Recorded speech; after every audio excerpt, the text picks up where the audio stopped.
Hey HBF Church family, it's Brian. Just wanted to come to you today and give you a little update. We arrived this morning from the Dominican Republic, and so just wanted to come to you and let you know we're here. Everything is good. Had a great trip. Missed the the weather pattern. I don't know if it's going to be a hurricane or not, but there's a tropical storm that's hitting the island. It actually was coming in, and just after we left and flew away from the airport, it started raining. And Lee told me this morning that the power's out for 13 hours, and they're running their, fortunately, they were able to keep their food refrigerated off a generator he bought just before we got there. And so that's a blessing for them.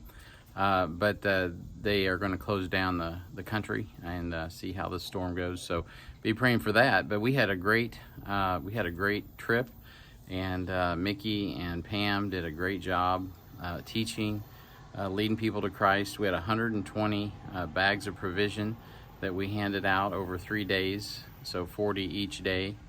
And with that, we saw, I think, just over 80 salvations. And you might think, well, sure, they're going to pray the prayer of salvation because they're getting food. But it really wasn't like that. We were going to give them food either way. They didn't have to pray. We did give people food that didn't pray.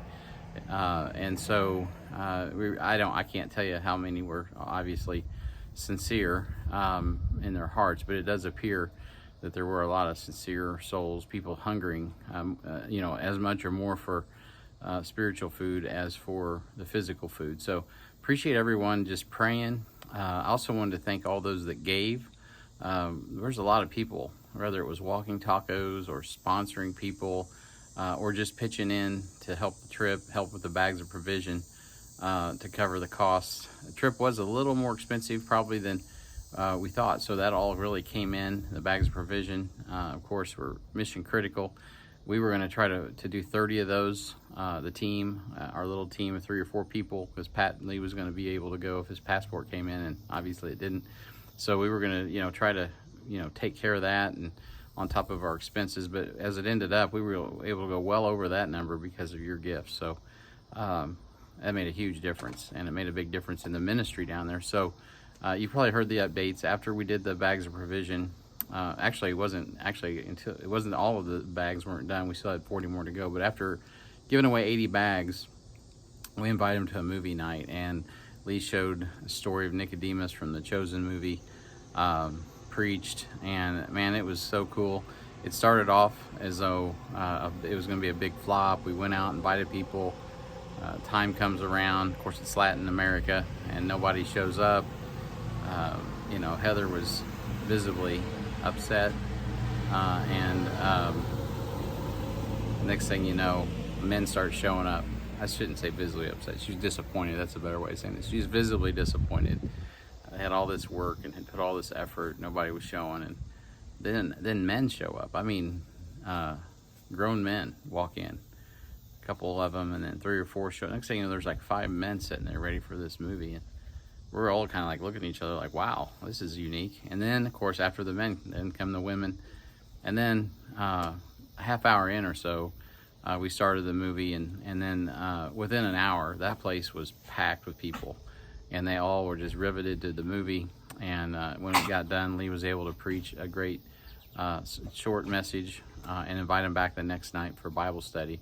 And after that next day, after we gave out the remaining provisions and prayed with those folks that did receive Christ, we came back that night, and there was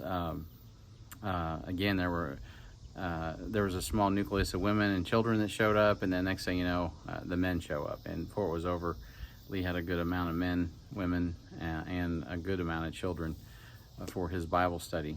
And so that primed the pump for our Sunday. He has a Sunday evening service right now, and he continued on that Sunday night as we were there for church. And so just keep praying. That was really their first, since they've been back and reestablished after her back surgery, that's their first initiative in this barrio, in this new building. And it was really edifying, and it was because of your partnership. And that's really why I want to take some time. This is a video that'll probably go public, but I'm not just trying to push it out. I'm sending this to HBF people because this is about HBF. You guys really advance the ball here in the DR. And I've been on a lot of trips, and we've seen trips like this in Arista in places where we invest. You really don't know how it's going to go. You hope it goes well. It looks like it's going well, and then 10 years later, you look back and you go, "Wow, that was important." I think that's where we are with the DR. So just be praying about your part in the DR in the future. This is a place where we can continually take trips. It's it's reasonable, and you can get there. And so be praying about your part. Next year we're going to be purchasing the field. Maybe you need to be praying about purchasing a ticket or getting your passport. Or if not this trip, think about another trip. If you're somebody who is excited about leading people to Christ, this is your trip. You will be able to share the gospel and lead people to Christ. It's outstanding. So that's really all I wanted to share with you. This is a long video, so I'm going to shut up. But it was good to go. Thank you all for your support. There'll be more updates on Sunday from Pam and Mickey, so you'll want to be there for that. Look forward to seeing y'all soon. I'm back on today, HBF tonight. It'll be good. So God bless you. We'll see you soon.